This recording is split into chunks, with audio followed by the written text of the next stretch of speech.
Welcome to the Through the Lane podcast with your co-host Lane. Carmine will not be here for today's episode due to work, but I will do an episode today. We may have an episode later on in the week, but then we'll record one Saturday before I go on vacation. But we're going to be starting off with a playoff recap. It's been a very eventful second round. Nuggets and Wolves are tied 2-2. We're going to start off there. Game 3, the Nuggets blew them out, and I just think that it was just a blowout, and I think everyone kind of expected that to happen, due to just they're being the defending champions. I didn't think they were really gonna get swept, but I did think they were gonna fight back in the series, but taking Game 4, that was big. That was big, and I mean, they really gained a lead. Ant has now played better. I think he's done a lot better lately. And I think, yesterday you saw him go off for 44. He had a rough Game 3, where I think he scored only like 22. But the whole supporting cast kind of failed him. Yesterday he scored 44? Cat only had 13. Rudy had 11 and 14, but that was a rough 11 and 14. They don't really have much firepower off the bench. They're running a 7-man rotation, and I think that's going to hurt them. I think them losing Jalen Noel last season has put them back. I think he was a good scoring threat off the bench. I think they can do it. They have to play more like they did in Game 2 if they want to win this series. But Game 5, I think, will be the telling point, because if they lose Game 5 in Denver, they're in trouble, because then you give Denver home court advantage, because then if you take Game 6, you got to go back to Denver. It's one of these series where I don't think you see a team win a home game, and I think if you're Minnesota, you want that to be what happens, because if the away team wins, you'll take in 7 games. But if the home team wins a game, you're in trouble unless Minnesota wins the next 2. I like what I saw from yesterday more than I did from Game 3. Game 3, they just looked like they were blown out of the water, and I think the Nuggets came back and fired back strong. Then yesterday, I mean, it was rough at first. They had them down by, at one point, 15 points. They lost by, 8? But, which, isn't terrible, but really it did not feel like that close of a game for three and a half quarters. The Nuggets, Aaron Gordon had a heck of a game. Michael Porter Jr. was quiet, but he had a better game last time. Jamal Murray has woken up.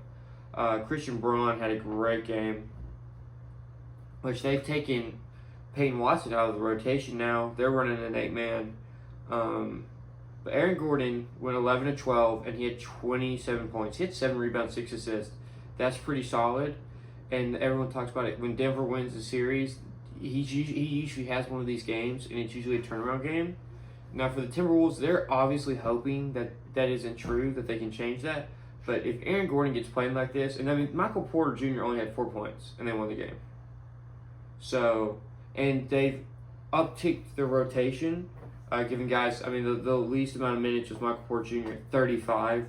The most minutes off the bench was Christian Braun, which I think he rotated between KCP and Michael Porter Jr. And he had a great game. I think the Nuggets, I think Anthony Edwards, I think the Timberwolves can still win the series. It's very close. I think the Nuggets are so hard to guard because their best player is not just their number one option. He's the number one playmaker, and the way he playmakes is he gets it towards the middle of the court, he gets inside the key, inside the 3-point line, and he's just able to facilitate, because if you double team him, you're pulling someone off the bench, or not off the bench, but off the corners, and then you're just having to rotate around till you eventually hope you get it, or it creates a mismatch with someone like Aaron Gordon, Michael Porter Jr., Jamal Murray, and they're able to take it, because Jamal Murray and Nikola Jokic are one of the better 1-2 punches in the league. And then you add on top of it, Michael Porter Jr., if he was the number 2 option, would probably be an all-star. And that's crazy to think about, because the dude is so talented and has such a great story. So I think, and he's their number 3 option. He can have a number here like he did last night, score 4 points, and then be fine. And so I think that this team's very hard to stop. I think if the Timberwolves want to win, they have to, and I mean have to, go back to the defense, the intensity, and the physicality of Game 2. Because if they don't at all and they start slow, it'll be incredibly hard for them to come back and take a game if they start slow. Because they don't want the Nuggets to get up 3-2. Because if the Nuggets get up 3-2, it's game over. I still think if this goes 7 series, it's 50-50. Right now, because I mean they've won both games, and yes, the Timberwolves blew them out, but in the first two. But let's be honest, roster talent, the Nuggets are the better team. And if you give them life and you let them go up 3-2, it's over. Like it's over, because then they have home court advantage. Because now they can take Game 7 at home, and then have already been up. So I think it's a really good series. I think it'll be one of the series for the season. I think, if the Timberwolves lose, I think all they need is just a bench scorer, that Jalen Noel that they had a few years ago, like a Malik Monk. Because they don't have, Naz Reid is good, but like Naz Reid's, he's 6th man of the year, but I think when playing time, you need a guard that can go get it. Christian Braun is not him. Peyton Watson can be. Julian Strawther was good earlier in the year, but he dealt with injuries and then kind of just fell out of the rotation because he missed so long. So I think they, never mind. That is the Nuggets that I just said. But Timberwolves, they don't really have anybody. I mean, you look at it, Nickel Walker had 2 points, and he's not there for offense. He's a 3-and-D type of guy. Naz Reid's there, 11-4. Kyle Anderson played 6 minutes, no points. They just don't have a bench scorer. I know that TJ Warren, and unless they put him in the rotation and he takes off, then yes. But I think Kyle Anderson shows the point of being a really good defender and showing that he can just handle it. And so, I think they really need defense with their offense. I think Jaden McDaniels, if this team's going to become a super team, not a super team, but like one of the top teams in the West consistently, Jaden McDaniels is going to have to be like that game where he went off against the Suns. And Anthony Edwards kind of called it out, I guess, predicted it. And I think even if they want to win the playoffs, they need a scoring Jaden McDaniels, a two-way Jaden McDaniels. And right now they aren't getting him. On to the next. Then this is big. Carmine will love this if we have another episode. The Knicks and the Pacers are now 2-2. And this comes with a lot of injury notes. Jalen Brunson's badly hurt. He missed half of Game 2, I think, or Game 3 with an injury. No, it was Game 2. He missed the first half of Game 2 with an injury. OG Anunoby then proceeded to go down in the second half of Game 2. And then they've lost the next two. And they've lost them by a lot. Last night they got blown up by 31 points. And this was the issue. Me and Carmine have beaten this with a dead horse. That the Knicks don't have depth. Now, Alec Burks, since being thrown into the rotation, has gone off. He went off, I think, for like 20-something points. But there's not any... They don't have the depth. Without OG Anunoby, they had no chance of winning. I mean, has 121.89. Precious Achiuwa, 8-6. Josh Hart, who only played 24 minutes. And I'm telling you, him keeping all those starters on the court for the majority of the game is now catching up to them. Josh Hart, 2 points, 2 assists, 3 rebounds. Isaiah Hartenstein, 4 and 5. This is 20-plus minutes, too. Dante only had 7 points. Jalen Brunson had 18. But also, mind you, past 2 games, Jalen Brunson has had terrible efficiency. Like was the issue against the Sixers. And I think we're seeing that issue come up. His foot's bothering him. The man's tired. Miles McBride had 16 points in 32 minutes. That was solid. Alec Burks, 20 points in 23 minutes. That was good. But then Jericho Sims getting minutes. I mean, it's bad when Jericho Sims is having to play. Shake Milton played 15 minutes. Daquan Jeffries played 13. My DB Diaki, I butchered his name, played 9. They just got blown out of the water. And now they're heading back to the Mecca.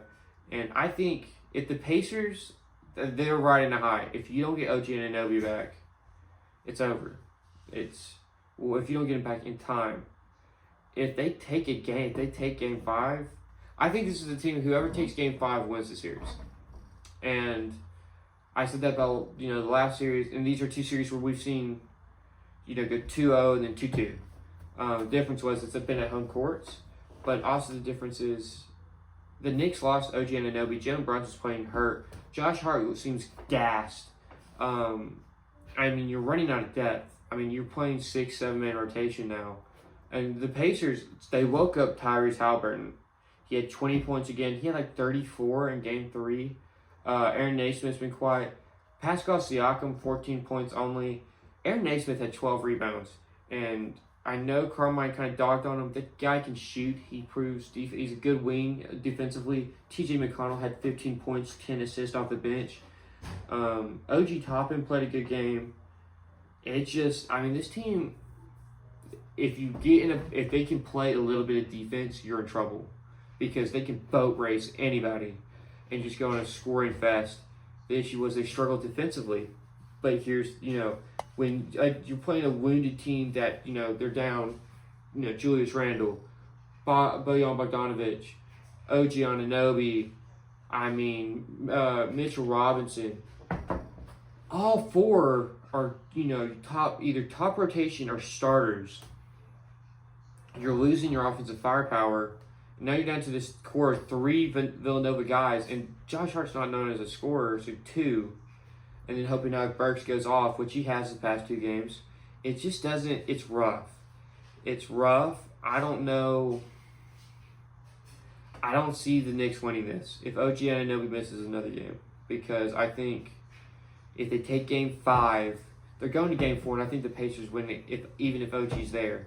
Because I don't think, if they're riding that 3-game win streak, there's no stop them. Even OG or not, they're closing it out.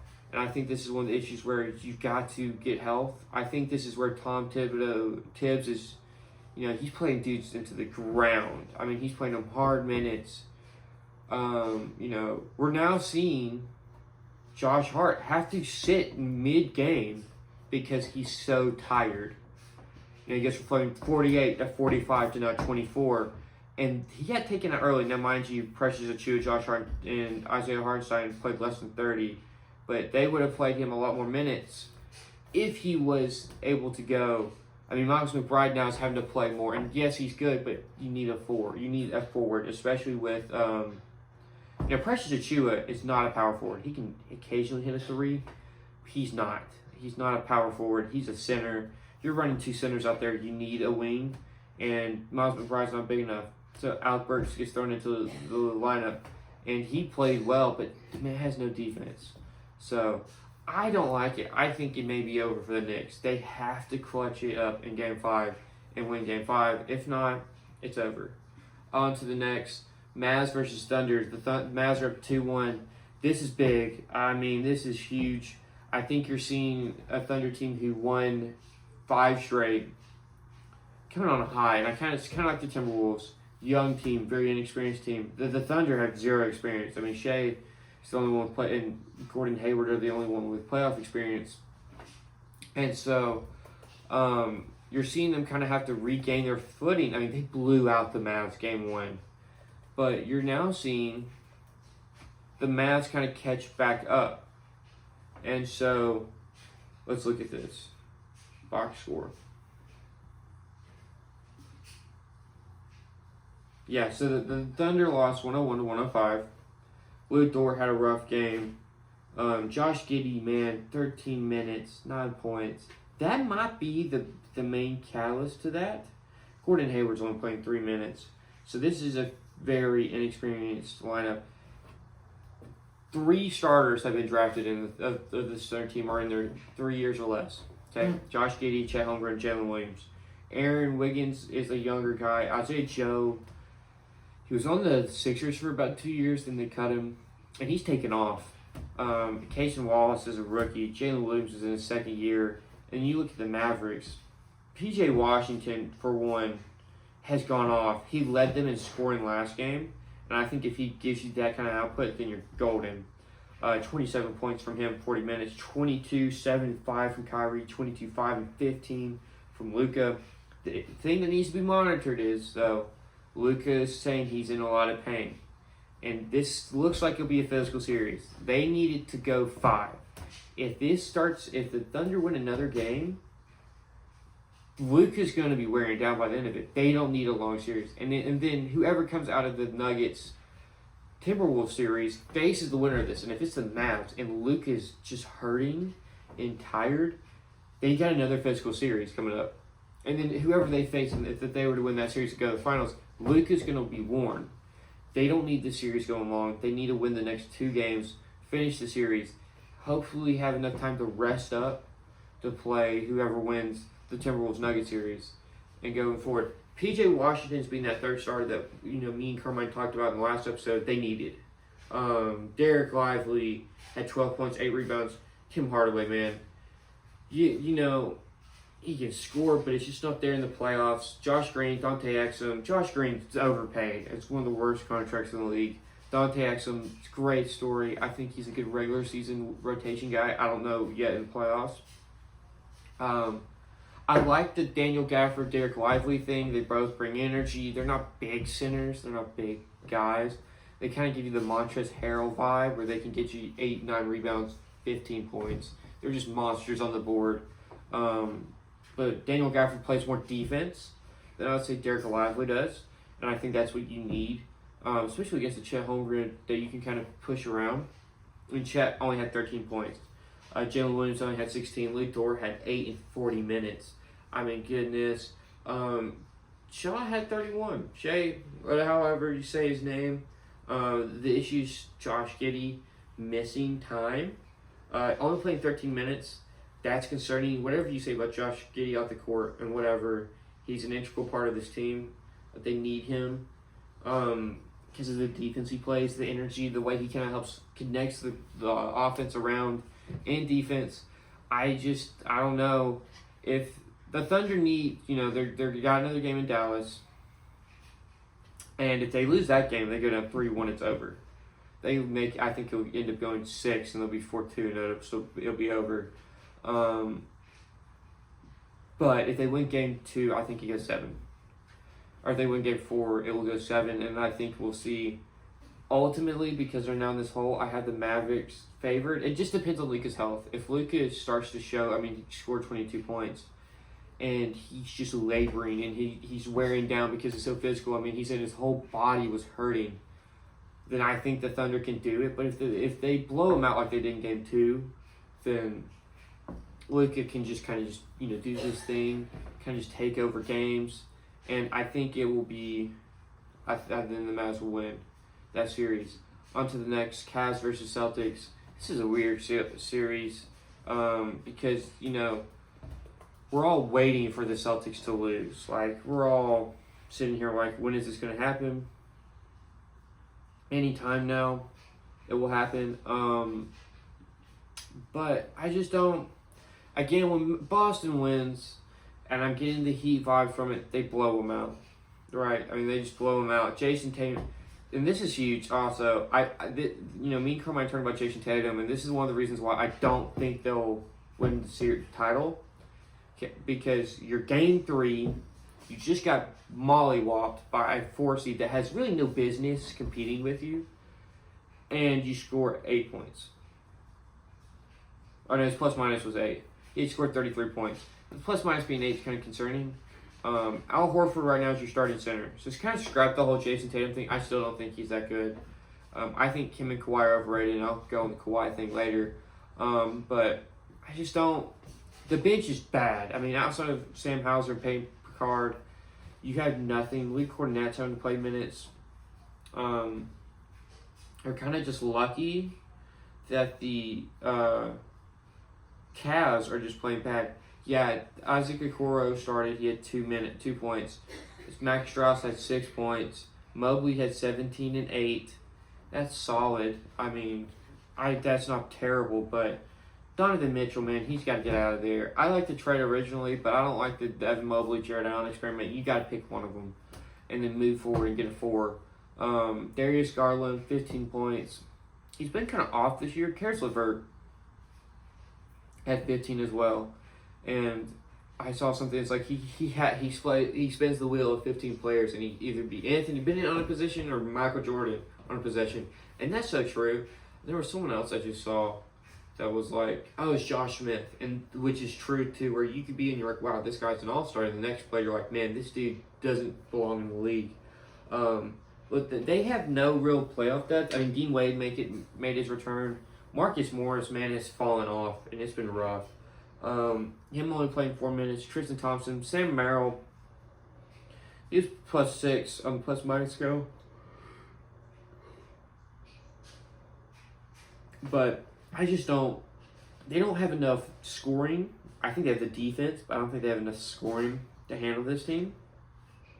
Georges Niang was held out of the game, which is huge. Kristaps Porzingis, this may be a series as long as Kristaps is out. Now they're going to be back in Cleveland. I think Cleveland takes game 4. Now once Kristaps comes back, when Tingus Pingus is back, it's over. It's over. Boston's going to sweep them, or not sweep them, but they'll win out if he comes back in time. But we don't know that, and I think they have the size advantage. Cleveland does. They need Jared Allen back. Did he play? No, he did not. He's still hurt. So if they were to get Jared Allen back, it'd be major issues because then you take Isaac Okoro out of the lineup. He's playing the 4 right now. I think you'll see for Game 4, Dean Wade be moved back to the starting power forward position just due to that's where he played usually with one of the Twin Towers. I hate saying that publicly, but that's what their nickname is, the Twin Towers, because they're 2 huge dudes. Jared Allen and Mobley are down. Dean Wade would fill the power forward spot because they'd either, if Jared Allen went down, Evan Mobley would slide down to the 5. If Evan Mobley was out, they just insert Dean Wade, and he exploded for like 30 points and then was hurt, which was sad because he had that big comeback against the Celtics where they bamboozled the Celtics. I haven't seen much of, if anything, of the series. I don't really like watching the Celtics. They play a lot of ISO. They don't play a lot of team ball. And just Jason Tatum's hard to watch because he'll take possessions off. He doesn't look engaged in the later quarters, later minutes. And so I think it'll be a little tougher. Moving on, I'll address this now. The Kawhi Leonard thing. Just Carmine flipped his lid. I believe Kawhi Leonard's a solid player, yes. He's top 75 player of all time because he won, Finals MVP off the bench, I think. He's won a title with the Raptors. He's a really good player, but I think now he's overrated because, A, he can't stay healthy. He needs to be put in that same conversation as Joel Embiid and cats like that who can't stay healthy, who miss time towards the end of the year, and just aren't there. Just don't. It's a little hit or miss now, where he'll disappear or he'll show up, and if he does show up, he won't be back for 2 games because he'll load manage or he'll just be hurt. And I don't think that's good. I don't like that. I think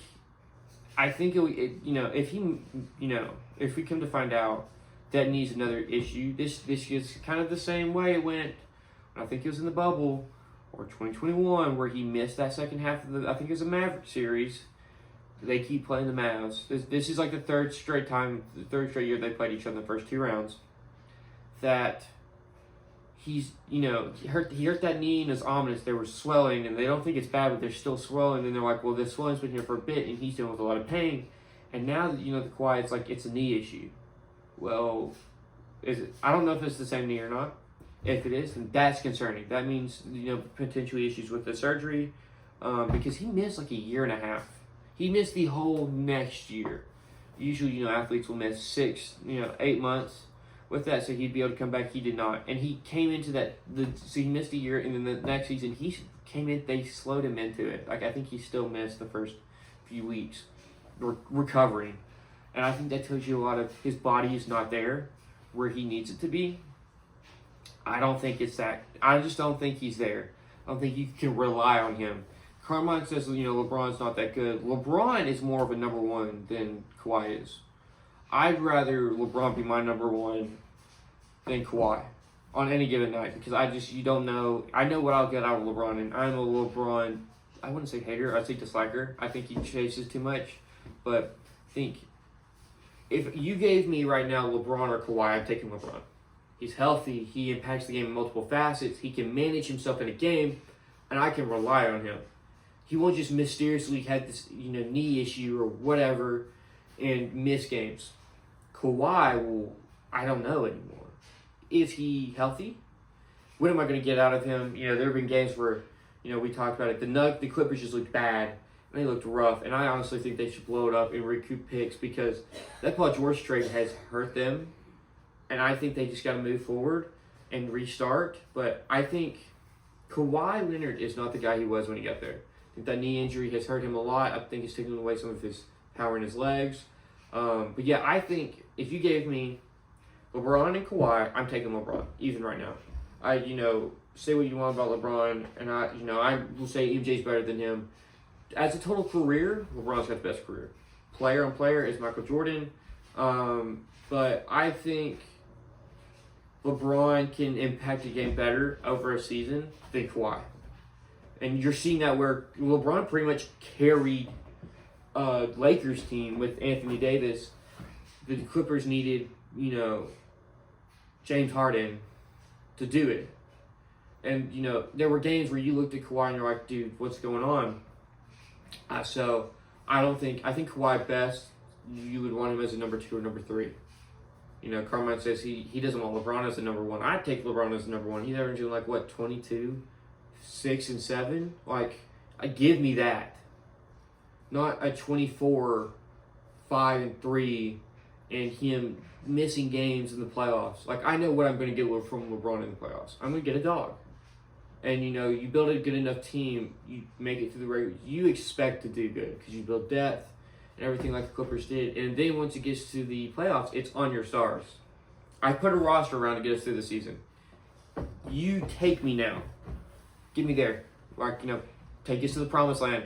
And I haven't seen Kawhi done it since the Warriors when he was with the Raptors. And I don't think the Raptors win that series if KD and Klay get hurt. Shoot, I don't even think they win that series if Klay gets hurt. KD goes down. I think the Warriors still win that series. I think Klay going down kind of just sucked watching that game. It sucked the life out of everybody, unless you're a diehard Raptors fan.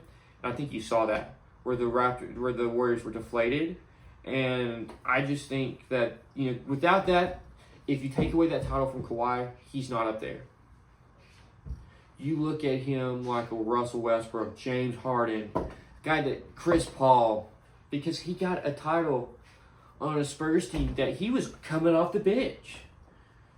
So, and he wasn't a starter. Now, yes, he won Finals MVP, but again, he had Manu, Tony Parker, Duncan. Greg Popovich was the head coach. That's just, he kind of was carried, and then he played his part to his best. But that's off my rant. Next, the Suns fired Frank Vogel. I thought that was big. I don't mind Frank Vogel. I think we see an issue where you build these super teams, and then you put up a big head coach like Frank Vogel, and you expect the first year success. And I think you had 3 players who get hurt and will miss stretches. They don't get hurt often, but when they do, they miss a significant amount of time. Booker missed a long stretch. Bradley Beal missed 40 games. And then they try to run it and cobble it together towards the end of the season and then hope and pray that they just take off. And, this team had no built-in depth. It was Eric Gordon, Drew Eubanks, hoping and praying. Grayson Allen played out of his mind and give him that. But, sometimes in the playoffs is to have a good bench. The Warriors had Sean Livingston. And then when they got KD, it was Andre Iguodala or Kevon Looney, or they just built a solid bench. When they won in 2021, Jordan Poole was coming off the bench, Jonathan Kuminga. You look at that, and there's, always last year, Christian Braun, Reggie Jackson for the Nuggets. You look at that, and that's how you build, that's how you win it. I don't think they had a strong bench. They don't play defense well either. Bradley Beal's not known for his defense. You're asking Bradley Beal and Devin Booker to play the 1. I think Devin Booker can play the 1 over Bradley Beal because Chris Paul was there, and Chris Paul they had him teach him towards the end of Chris Paul's tenure how to play the point guard. And you're seeing Devin Booker have 8-9 assists. Now, yes, any NBA level player could get that if you put him in the point guard spot and he facilitates. But I like that over Bradley Beal. Bradley Beal looks like he kind of has the Klay Thompson syndrome where he's trying to force it too much. But outside of that, I just don't think... I feel bad for Mike Budenholzer. I think the perfect destination for him was the Lakers. I think he would have done best with the Lakers, with LeBron, Anthony Davis, You know, they have a mid-lottery pick. And so I think it would have gone better. Let me look at the draft order, because I think, where does their pick land, the Lakers? It lands 17th. You can get a solid player. Then this is a notoriously weak draft. But I think you give Mike Budenholzer to the Lakers, they become a title contender. You give them the Suns, I still don't like that roster. I don't like Matt Ishbia's what he's saying. I don't think they should have ever got rid of Monty Williams. I hate what Monty Williams did in Detroit. I think part of the reason why they sucked so bad in the first half of the season was he was running 11-man rotations, trying to play all the young guys. You can tell he didn't know what to do on a rebuilding team. Because when he took over the Suns, they were kind of ascending, right? You know, Devin Booker, they acquired Chris Paul, they had DeAndre Ayton, they had Cameron Johnson. You look at this Pistons team, and they have, Cade Cunningham? Injured field Jalen Duran, Asar Thompson, who can't shoot a three right now. You know what I mean? Carmine covered that. Overtime elite players have yet to find a three ball, which is wild because in today's game, everyone should be able to shoot a three. And to come out of a mini pro league and you can't hit a three, because you know Dominic Barlow and the Asar Thompson not Asar, but Asar and Amen Thompson both can't hit a three. They struggle. They shoot like it's abysmal. It's kind of shocking, but it's there. I mean, there's talent there on that Pistons team, but you know, you look at the Marcus Sasser, Jaden Ivey. He kept Jaden Ivey out of the rotation to start the year, which was dumb. And the front office made him play Jaden Ivey. You know, he played Killian Hayes, who Killian Hayes can facilitate, but God bless that's all he can do. He gets turnover prone. He'll chuck it. It looks rough, and it gets rough. They ended up having to cut him. They have a James Wiseman, which, I mean, that's got to be, his story's got to be, covered as a guy who was kind of shafted in college. Then he comes out, he gets drafted high, and then he's playing on a contending Warriors team where they didn't give him time to develop. They were kind of like, you need to be up to speed now, and the pressure kind of got to him. Also, though, I think James Wiseman played well at the Warriors. I liked him there.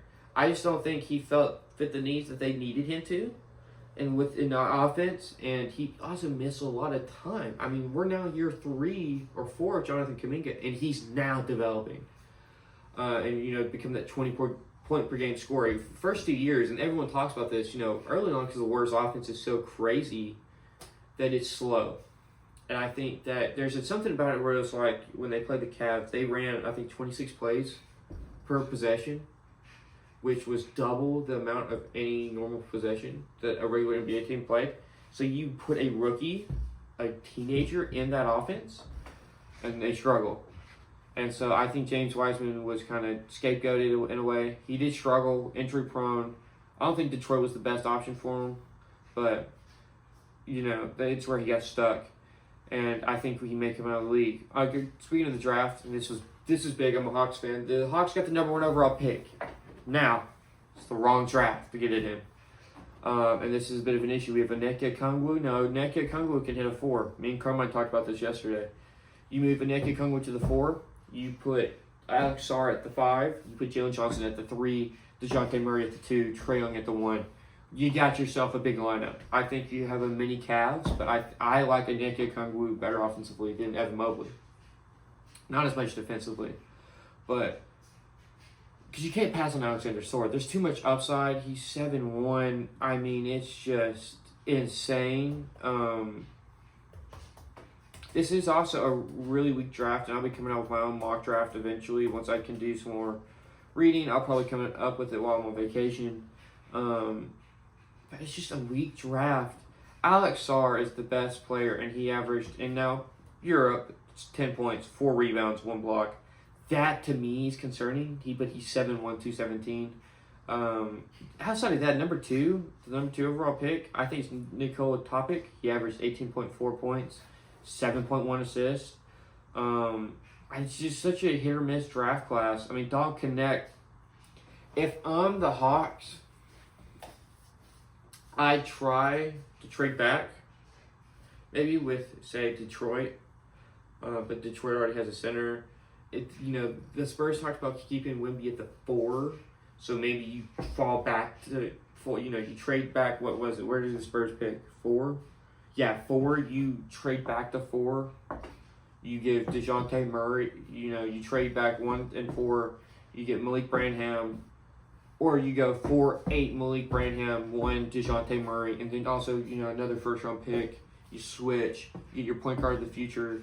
You get to move over Wemby to the 4, and then you get Alexander Sarr, and you have this humongous front court that just stifles everybody for years to come. This will be an interesting draft because also the Rockets got number 3, and they were on the cusp of making the playoffs, like really close, down to the last week. They project Rod Dillingham to go there. If I'm the Rockets, and it's already come out, they're going to try to trade back because what do you have? Alperen Sengun at the 5.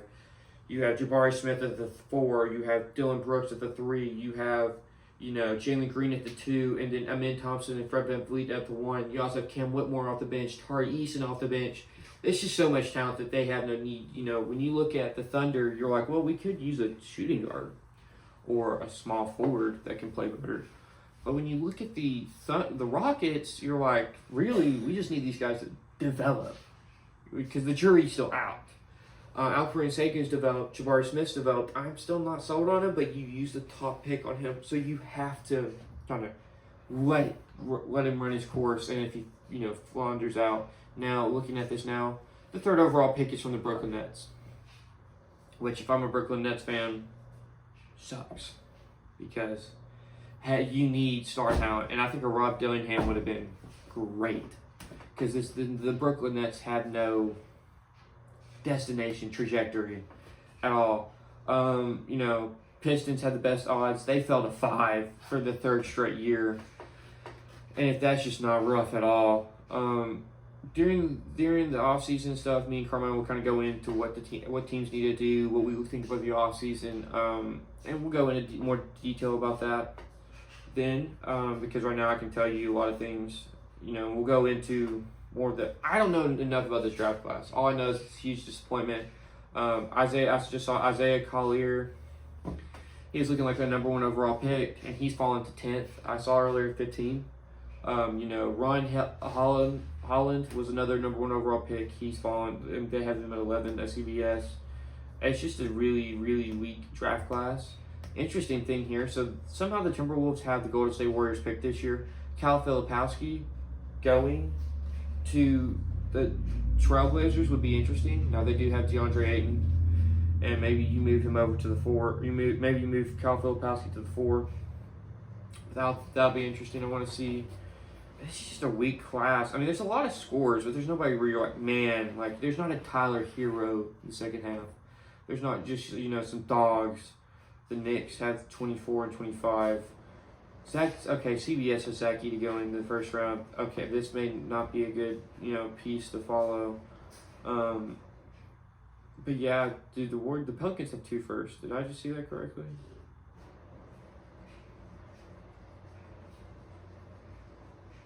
Yeah, 17 and 21. Interesting. And the Thunder have a few. The Jazz have a few. This would be big. I saw Donovan Clingan going 9 overall to the Grizzlies. Oh, and the Trailblazers have 7. So big teams to watch out this year would be Thunder because how many first round picks they have? Is it just 1 this year? Would be the Jazz because they have 2. So the Jazz. Pelicans, I guess. Sixers because they have the 16th overall pick. Trailblazers. Thunder, Memphis, I think I said Portland, Spurs, and the Rockets. And then, of course, the Hawks. So that's about half the league that picking to watch out on them. On to the next thing, because this episode's starting to get a little longer, and this is our final topic of the episode. Bronny is expected to be in the draft. He was cleared medically. I said this earlier today when I saw this, and I've said this before. He's not ready. We're just doing this because we need to get him to the draft. We need to get him there. We need him. I'm calling this now. Bronny James will be a bust. And I'm going to put that in the notes to clip that.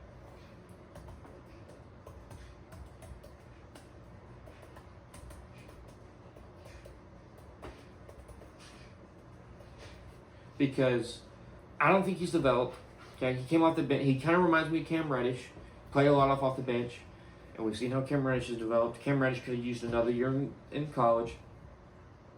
I think Bronny has played so bad. He put European numbers up in college basketball.